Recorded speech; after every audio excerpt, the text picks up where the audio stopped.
So I mean, we're really encouraged. We work with regulators in the utility industry around the world, and it's clear that there's consensus that's being driven, and we're really encouraged to see the fact that they're using lessons learned from obviously many different regions and bringing that together, and it seems that there's consensus building. So we're really confident there will be some clear targets and clear agreements coming out of the summit.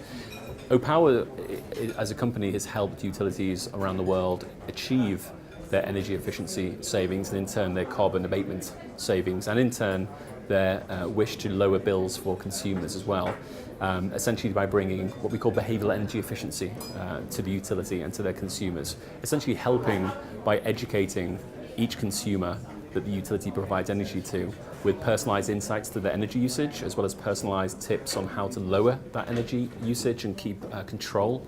That's given and delivered great success in terms of significant sustainable energy savings across the entire populace that a utility works with.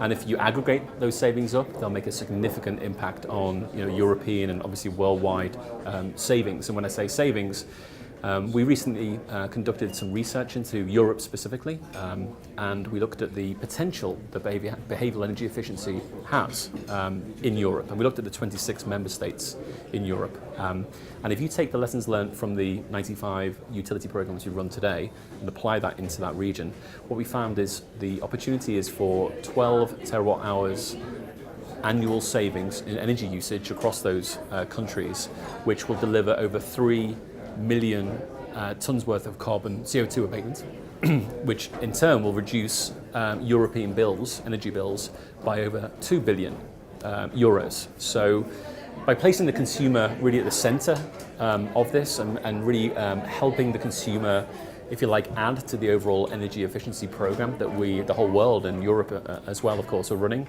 we think there's a huge opportunity there. Of course, there's challenges, and I think a lot of the low-hanging fruit has already been tackled, and some great successes have happened. But I think that as digitization of the relationship between the utility and the consumer and the whole industry adopts smart meters, and even ahead of that adoption, in fact, there's a huge potential the consumer has. Not just the generation and the upstream energy efficiency savings, which are extremely important, and there's great successes there, but in terms of really helping each and every consumer, each and every householder understand their role. And really energy efficiency there is really the first fuel that we should always focus on. So rather than look at capacity increases, should we say, let's look at the savings, let's look at giving each individual household the control, the understanding, if you like, of what their bill constitutes and how their energy usage applies across their own behaviours. Let's give them the information in a way they understand and can trigger that change.